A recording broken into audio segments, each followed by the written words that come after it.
In the news this week, are millennials resilient enough for the challenges they face in today's society? Or are older generations being too critical? An Indigenous suicide prevention's funding package is a pittance, say activists. Support us please. The event industry calls for help following dramatic COVID-19 job losses. And on Western Perspective, an extensive interview on the prevention of self-harm. This is the Evening News with Ivan Lowe and Sarah Smith.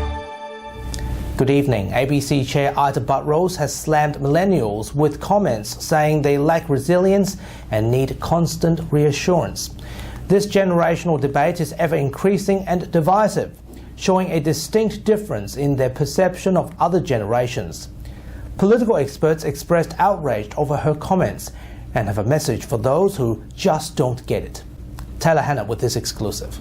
Millennials are under scrutiny again, following Ita Buttrose saying they're not resilient enough for today's workforce and need lots of reassurance and praise. Her comments have been widely dismissed. However, in a WAMN news poll, the majority of our viewers don't believe millennials are resilient enough. Political expert Dr. Ian Cook said the conditions under which her generation lived were radically different from the conditions that young people are facing today. This is a completely different reality from the reality young people face today. So these old people carrying on as if, young people are somehow lazier than them or somehow, worse than they are, it's just an outrage. Dr. Cook said it's partly to do with how this generation were raised and their social environment where they're used to things being less reliable. He said resilience is easy when your life is easy. I don't have to face a gig economy. When I was going through, I had a job for life and I wasn't thinking about how many weeks my job would last. We've got to ask questions about older generations and our responsibility for younger generations. They're our children.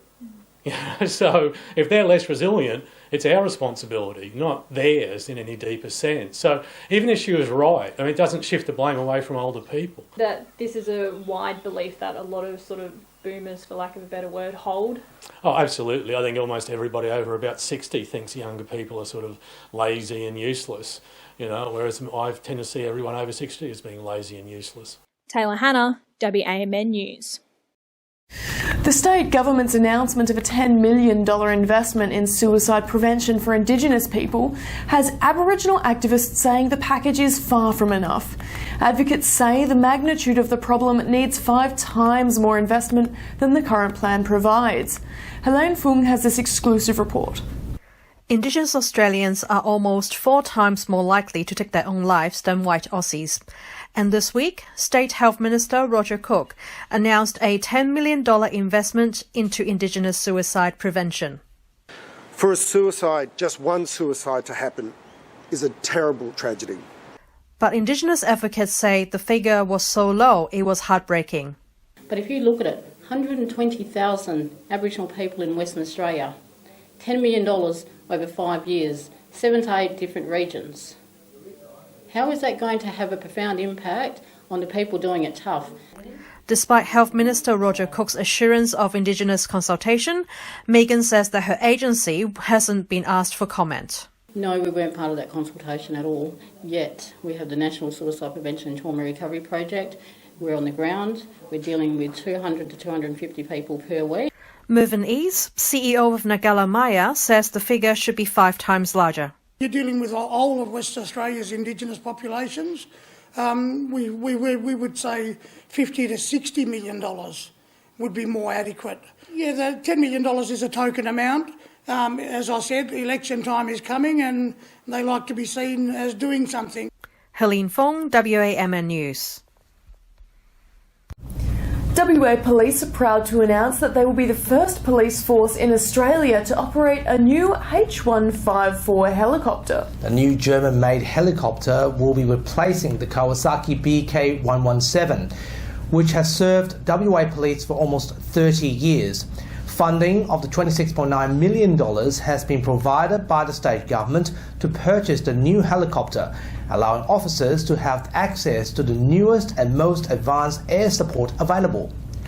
WA Police would take the delivery of the new helicopter in September 2022. The difference will be we can take off quicker, we can deploy for a whole range of policing tactical missions, we will have a greater air capacity, a greater range. We can, for instance, go as far as Kalgoorlie, Geraldton or Albany. Event industry advocates are calling for its industry to be better supported following COVID-19, giving its unemployed workers a better chance to find work. The industry has been struggling with job losses following the pandemic and workers unable to find jobs, with women and young people the hardest hit. The Event Industry Association says they want better support from the McGowan government to help stimulate industry recovery. Around 100,000 people we employ, and a lot of those are out of work, and they didn't get JobKeeper. We're looking for, and we've asked government for some support to re-establish the event industry. So we're not looking for a handout to sit back. We're looking on how we can re-establish the event industry and start events up.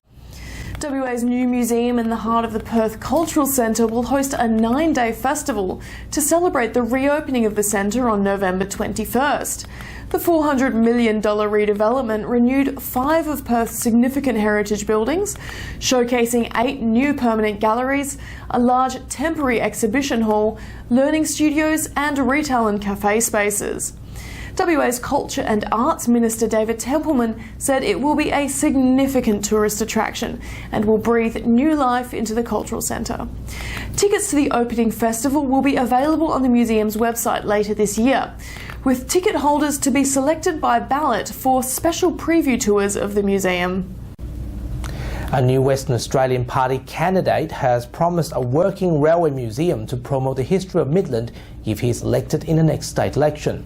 The party endorsed Mr. Bedford this week, who promises to establish the museum to preserve cultural and working history. He says the Midland workshops are a key historical site that would boost the local economy as a historical and tourist precinct. I would like Mr. McGowan to recognise the people and the workers of Western Australia, the past, the present, and to get on with it and give our children something to know what their grandfathers established in Western Australia. I've long supported preserving our heritage at Midland Railway Workshops, and I would love to see a museum there, and that's something that I've raised time and time again over a long period of years. So I'm happy to work with anyone towards that end. US President Donald Trump has called off the Republican Party convention in Florida this August due to a spike in coronavirus cases. The convention was originally planned for North Carolina, but was restricted due to gathering restrictions in the state. During a media briefing, the president has confirmed the cancellation, saying that it was not the right time to have a big convention and that cancelling the event is to protect Americans. For the 3rd time, Brazilian President Bolsonaro has tested positive for coronavirus. His office has confirmed that the leader will cancel all of his travel plans and extend his quarantine period by 2 weeks. The 65-year-old has been in isolation since the 7th of July and has been conducting his work via video conferencing. So far, more than 2.2 million people have been infected in Brazil, with more than 80,000 deaths. The World Health Organization's Hepatitis Day is next Tuesday, and this year clinicians says they're looking for the missing millions. Though the disease has very few symptoms in its early stages, the later stages sees a complete breakdown of liver function. Andrew says new, easy and effective treatments are making now the best time to get tested. With over 95% cure rates, and almost no side effects. So the most common side effect is nothing more than a headache. You can ask your GP for a hepatitis B and C test. It's a simple blood test that you can get done pretty much anywhere. And that's our weekly news and current affairs. For news anytime, you can go to the website and social media pages. For now, see you next weekend and have a nice evening. Good night.